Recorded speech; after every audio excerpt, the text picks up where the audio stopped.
여러분, 지금 이 순간 한국에 사는 60대 이상 인구는 1,000만 명이 넘습니다. 그중 절반 가까이는 국민연금조차 제대로 받지 못하고 있습니다. 노후 준비가 부족하다는 말, 귀에 못이 박히도록 들어왔을 겁니다. 그런데 한 가지 질문을 던져보고 싶습니다. 만약 연금이 아예 없었다면 어땠을까요? 보험도, 퇴직금도, 복지제도도 전혀 없는 세상에서 늙어간다는 건 어떤 느낌이었을까요? 상상이 잘 안 되신다면 불과 100여 년 전 우리 조상들의 삶을 떠올려 보십시오. 조선시대 사람들에게 은퇴라는 개념은 존재하지 않았습니다. 이른이 넘어도 밭에 나가야 했고 여든이 되어도 손주를 돌봐야 했습니다. 몸이 움직이는 한 멈출 수 없었습니다. 조선의 한 농민 이야기로 시작해 보겠습니다. 1720년 충청도 어느 작은 마을에 살던 김씨 성을 가진 한 노인이 있었습니다. 나이는 73, 아들 셋을 두었지만 장남은 일찍 죽고 차남은 타지에서 장사를 하며 소식이 뜸했습니다. 막내 아들만이 근처에 살았지만 그마저도 자기 식구 먹여 살리기 바빴습니다. 이 노인은 매일 새벽 4시에 일어나 밭으로 향했습니다.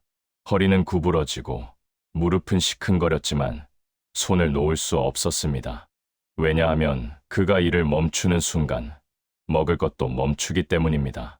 늙으면 쉴 수 있다는 생각은 양반 계층의 이야기였습니다. 평민에게 노년은 그저 더 힘든 노동의 연속이었습니다.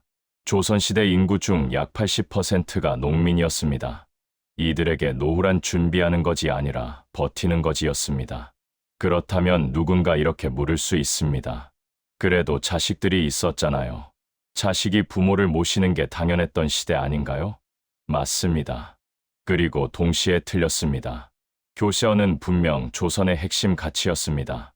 하지만 그것이 실제로 어떻게 작동했는지는 또 다른 문제입니다. 자식이 있어도 가난하면 부모를 제대로 모실 수 없었습니다. 전염병이 돌거나 흉년이 들면 효도는 사치가 되었습니다. 그래서 오늘 이 이야기를 시작하며 여러분께 한 가지를 약속드립니다. 이 영상은 과거를 미화하지 않습니다. 옛날이 좋았다는 향수도 팔지 않습니다.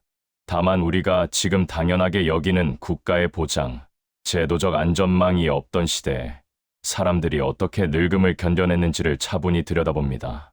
그 안에는 끔찍한 현실도 있고 따뜻한 연대도 있습니다.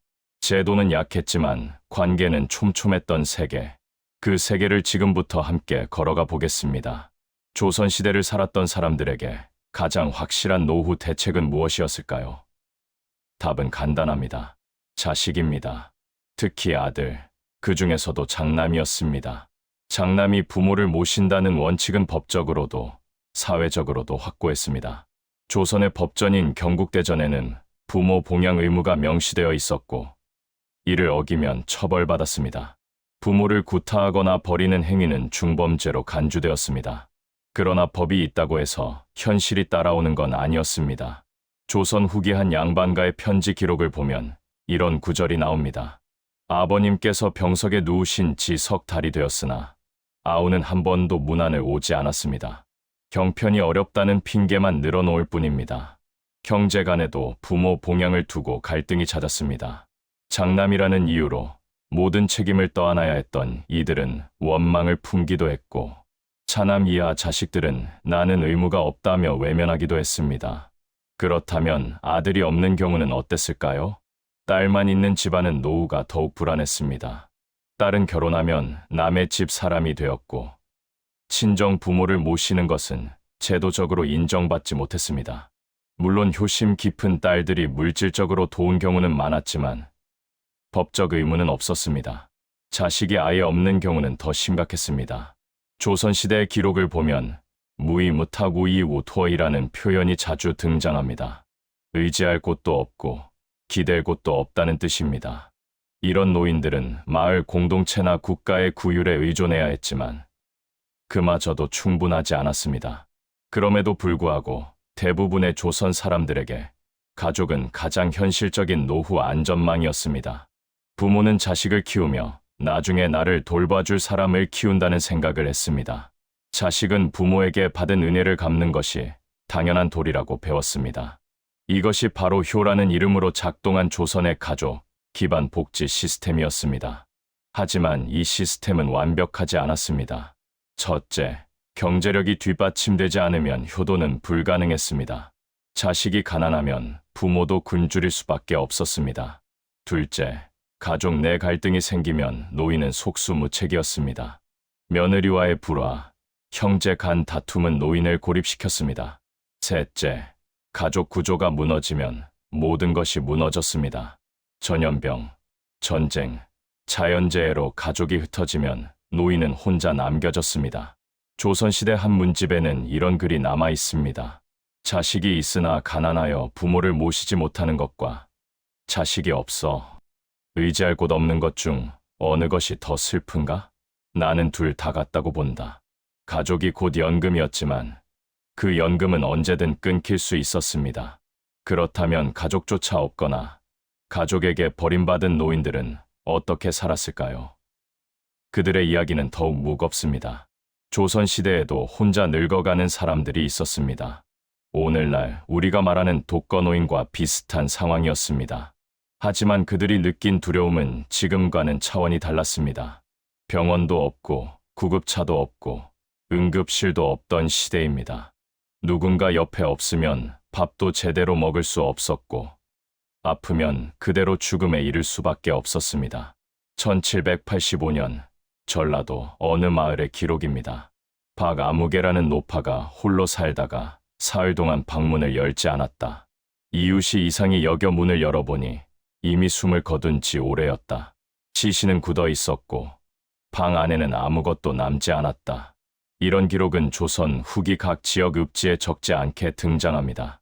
혼자 죽는 노인, 발견되지 않은 채 방치된 시신, 우리가 오늘날 뉴스에서 보는 고독사는 사실 수백 년 전에도 있었던 일입니다.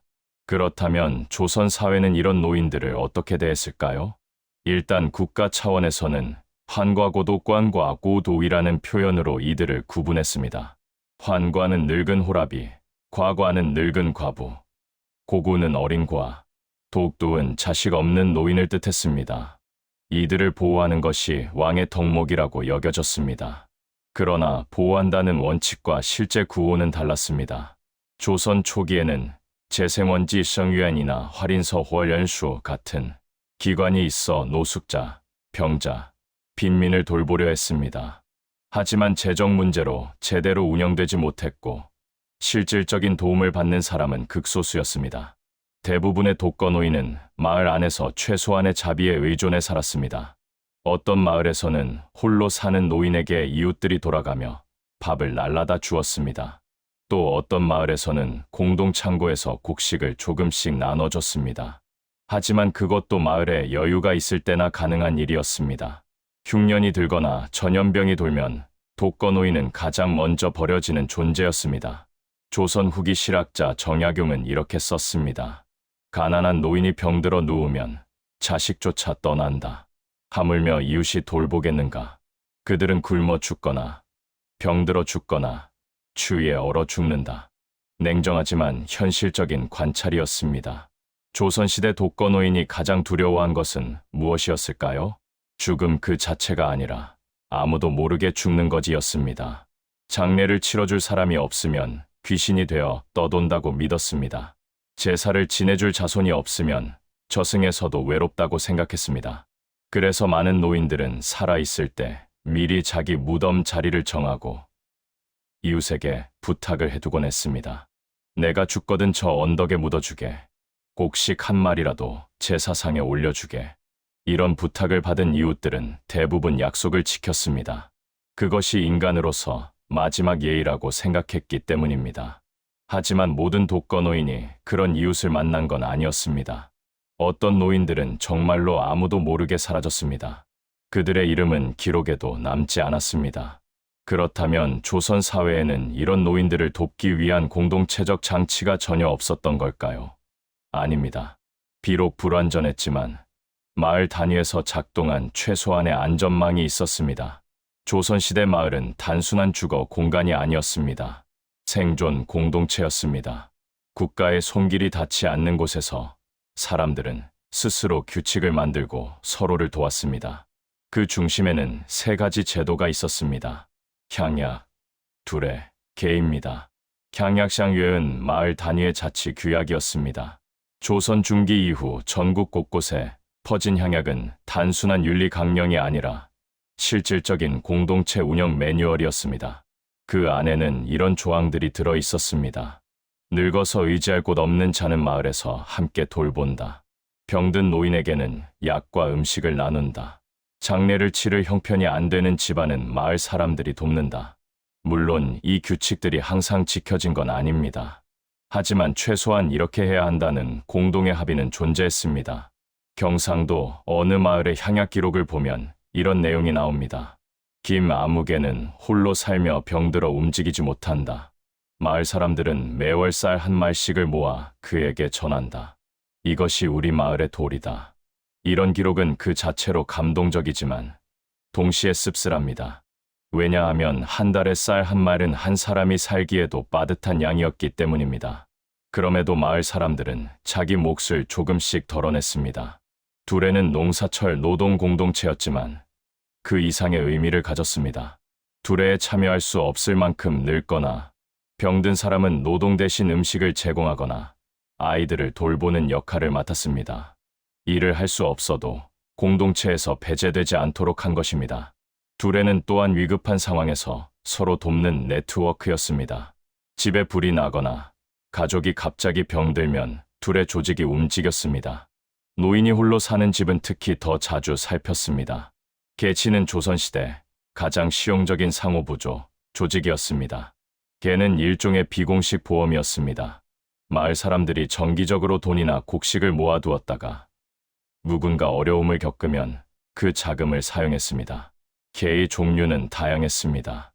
상여개는 장례비를 모았고 혼상개는 결혼과 장례를 함께 대비했습니다. 수리개는 집을 고치는 데 썼고 환곡개는 봄에 곡식을 빌려주고 가을에 받는 형태였습니다. 노인과 관련된 개도 있었습니다.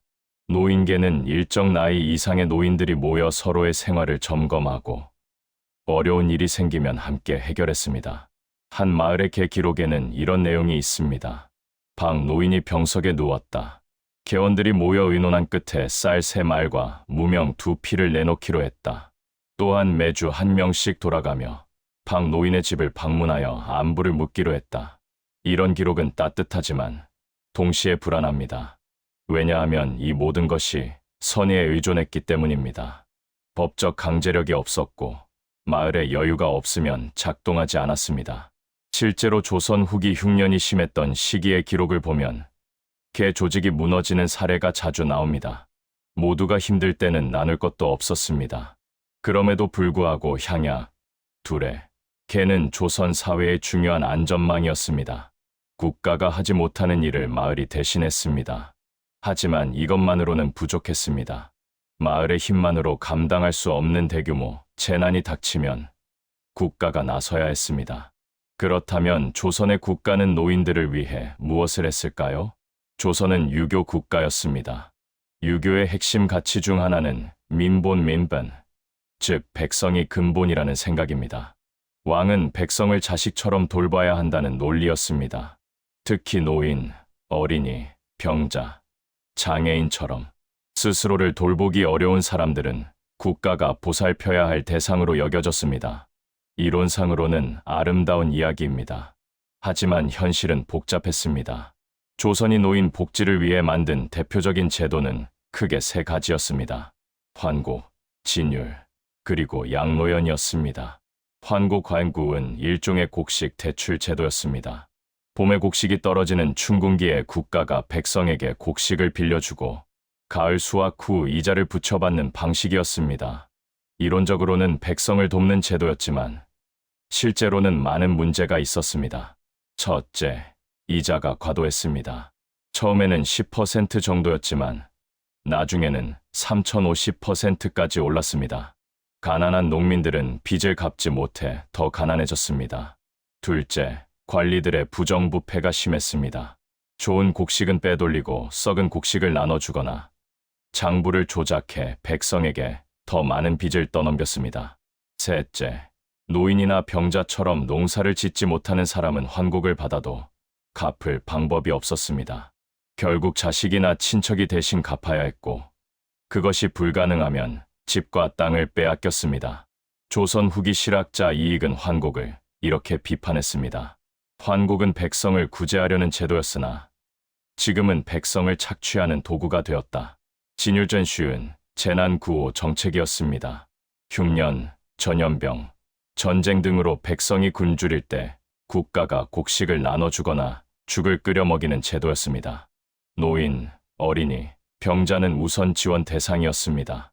세종대왕 시절의 기록을 보면 흉년이 들었을 때 70세 이상 노인에게는 하루 쌀, 석쇠, 80세 이상에게는 닷되를 지급하라는 명령이 있었습니다.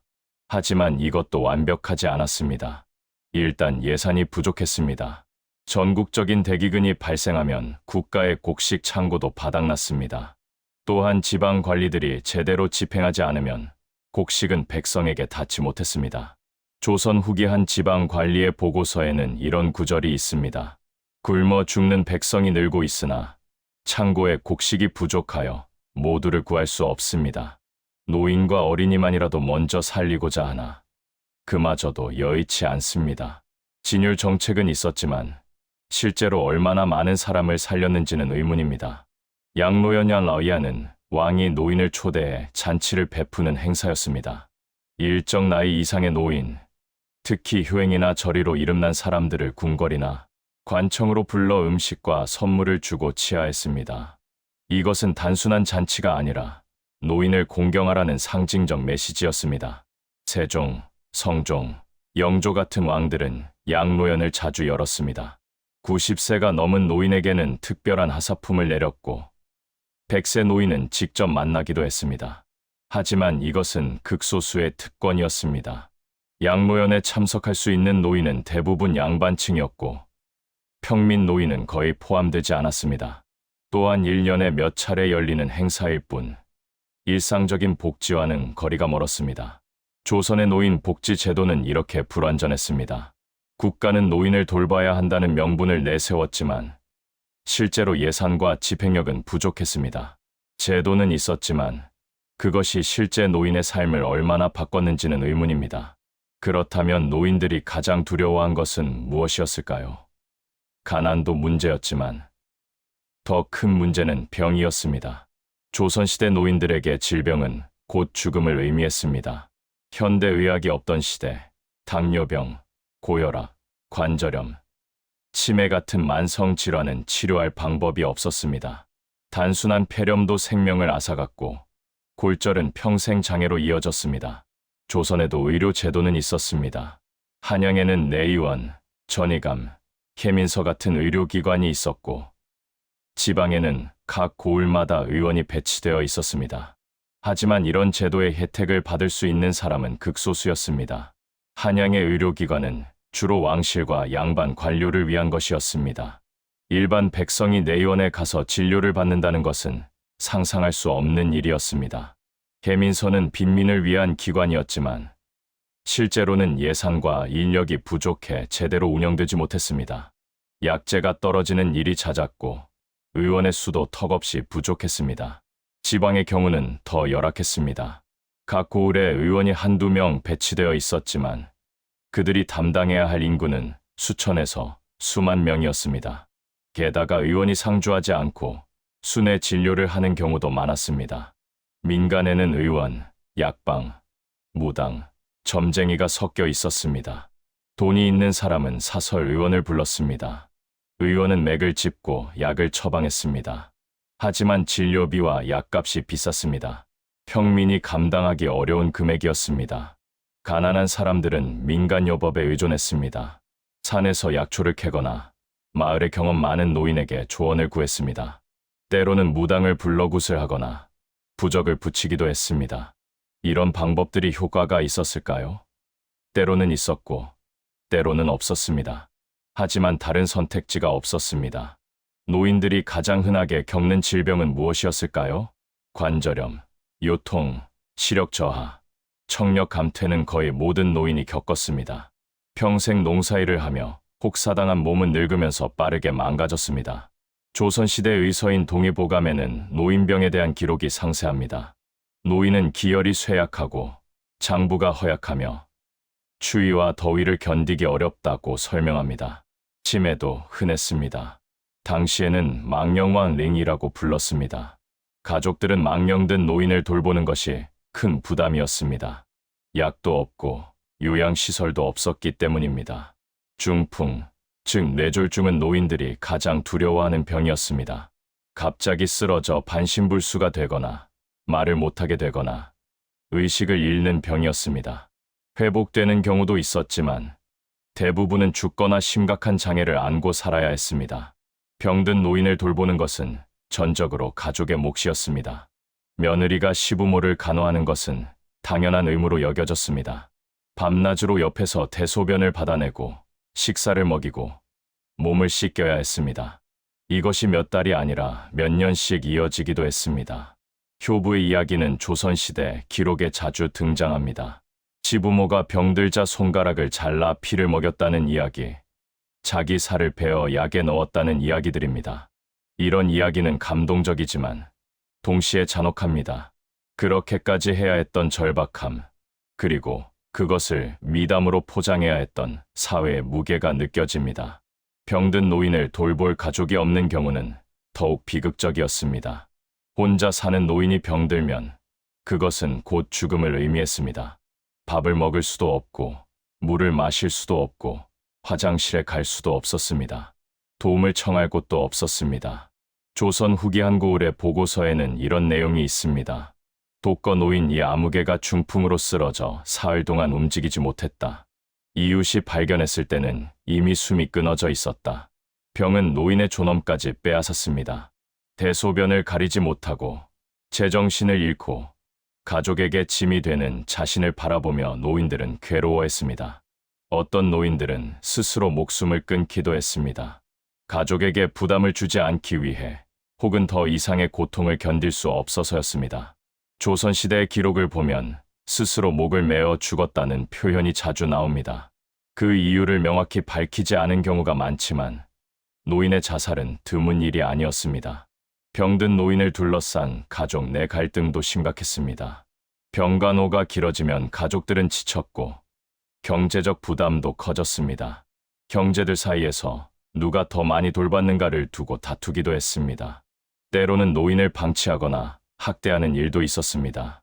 법적으로는 처벌받는 행위였지만 실제로 적발되는 경우는 드물었습니다. 집안일은 외부에 드러나지 않았기 때문입니다. 병은 노인에게 가장 큰 적이었습니다. 가난은 견딜 수 있어도 병은 견딜 수 없었습니다.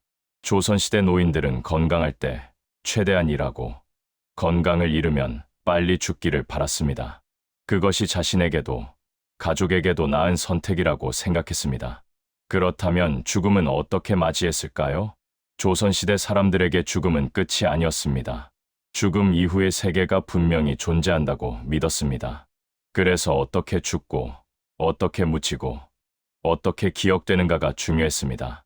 노인들은 죽음을 준비했습니다.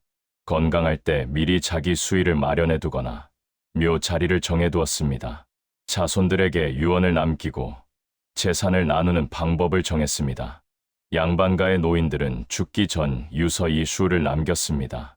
이것은 단순한 유언장이 아니라 자손들에게 전하는 교훈과 당부였습니다. 검소하게 살아라. 형제끼리 화목하라. 조상의 제사를 잊지 말라. 같은 내용이 담겼습니다. 평민 노인들은 글을 쓰지 못했지만 입으로 유언을 전했습니다. 자식들은 그것을 기억하고 따랐습니다. 죽음의 순간은 가능하면 집에서 맞이하려 했습니다. 밖에서 죽으면 귀신이 되어 집으로 돌아오지 못한다는 믿음이 있었습니다. 그래서 여행 중 병이 들면 어떻게든 집으로 돌아오려 했고 가족들도 임종을 앞둔 노인을 집으로 모셨습니다. 임종의 순간에는 자손들이 모두 모였습니다. 노인은 자식과 손주의 얼굴을 보며 마지막 말을 남겼습니다.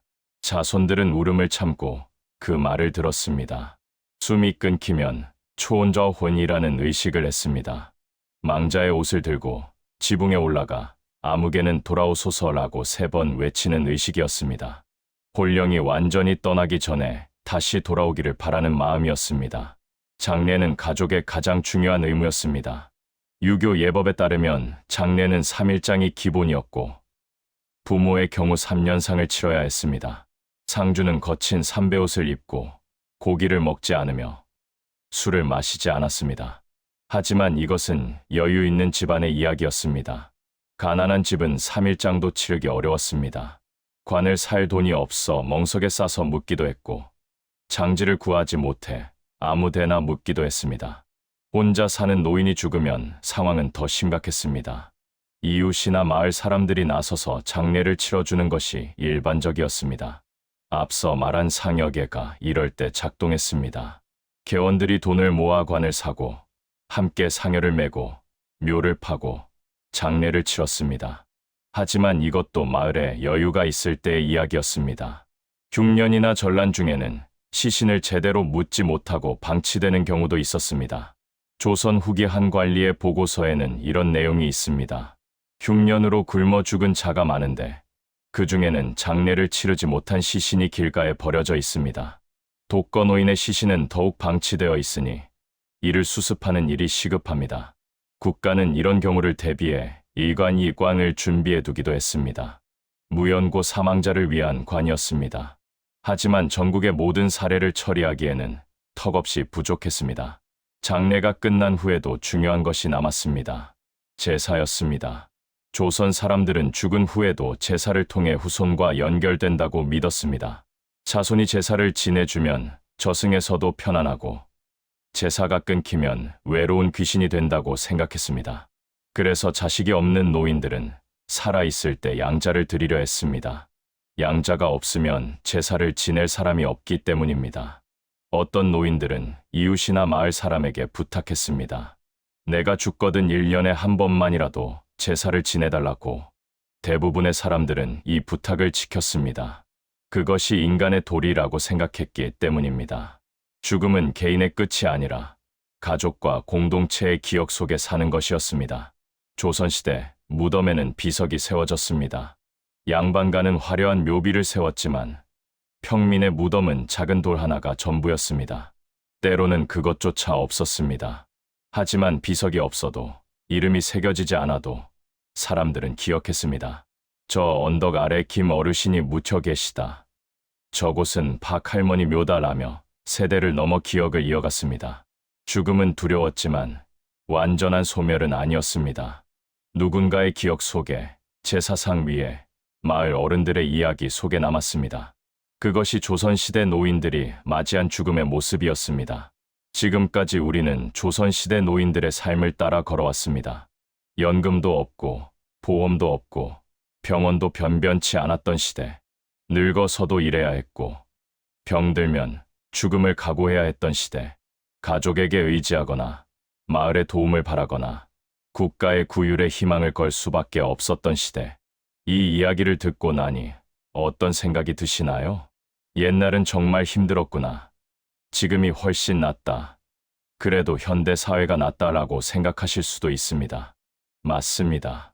의료 기술, 복지 제도, 경제적 여유 면에서 지금이 비교할 수 없이 낫습니다. 하지만 동시에 이런 질문도 던져볼 수 있습니다. 우리는 과거보다 더 안전해졌을까요? 제도는 발전했지만 우리의 노후는 정말 더 안심할 수 있을까요? 현대 한국 사회의 노인 빈곤율은 OECD 국가 중 최상위권입니다. 노인 자살률도 마찬가지입니다. 국민연금을 받아도 생활비가 부족하고 자식들은 자기 삶을 살기 바쁩니다. 독거노인의 수는 계속 늘어나고 있습니다.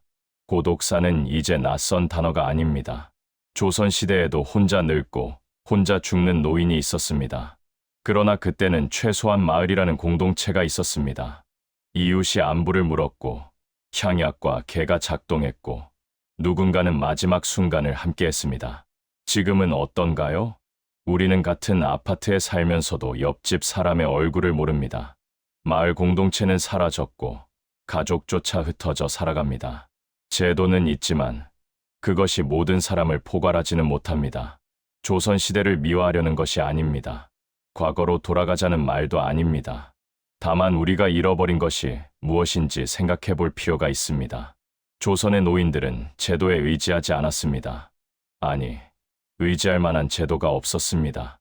대신 그들은 관계에 의지했습니다. 가족, 이웃, 마을 공동체가 서로를 지탱했습니다. 물론 그것은 불완전했습니다. 가족이 무너지면 노인도 무너졌고, 마을에 여유가 없으면 도움도 끊겼습니다. 효는 강요되었고, 며느리는 희생을 강요당했습니다. 하지만 그 안에는 분명한 원칙이 있었습니다. 혼자 늙게 하지 않는다. 죽음조차 혼자 맞게 하지 않는다. 기억 속에서라도 살게 한다. 이것은 제도가 아니라 문화였습니다. 법이 아니라 마음이었습니다.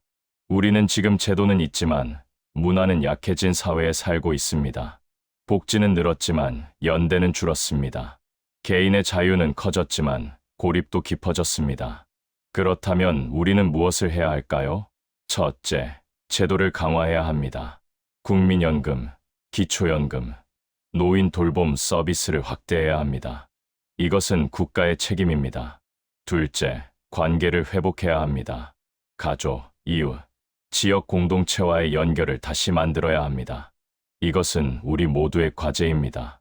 셋째, 문화를 바꿔야 합니다.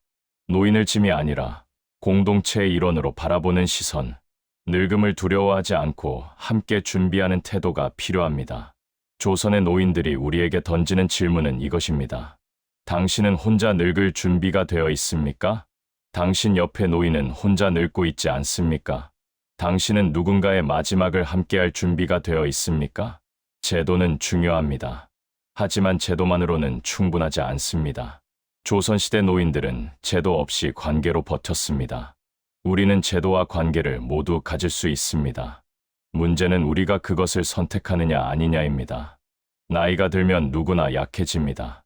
돈이 많든, 자식이 많든, 건강하든 상관없이 결국 누군가의 도움이 필요합니다. 그때 당신 옆에 누가 있을까요? 제도만 있을까요? 아니면 사람도 있을까요? 조선의 노인들은 이렇게 말합니다. 우리는 가난했지만 혼자는 아니었다. 제도는 약했지만 관계는 있었다. 죽음은 두려웠지만 잊히지는 않았다. 그리고 우리에게 묻습니다. 당신들은 어떻습니까? 긴 이야기를 들어주셔서 감사합니다. 이 이야기는 과거에 대한 것이었지만 동시에 현재에 대한 것이기도 합니다. 조선의 노인들은 우리의 조상이고 우리가 걸어갈 길의 시작점입니다. 우리는 지금 선택의 기로에 있습니다. 더 나은 제도를 만들 것인가? 아니면 지금처럼 불완전한 시스템에 머물 것인가? 더 깊은 관계를 만들 것인가? 아니면 더 깊은 고립을 받아들일 것인가? 함께 늙을 것인가? 아니면 혼자 늙을 것인가? 조선시대 노인들은 답을 주지 않습니다. 다만 질문을 남길 뿐입니다. 그 질문에 답하는 것은 우리의 몫입니다.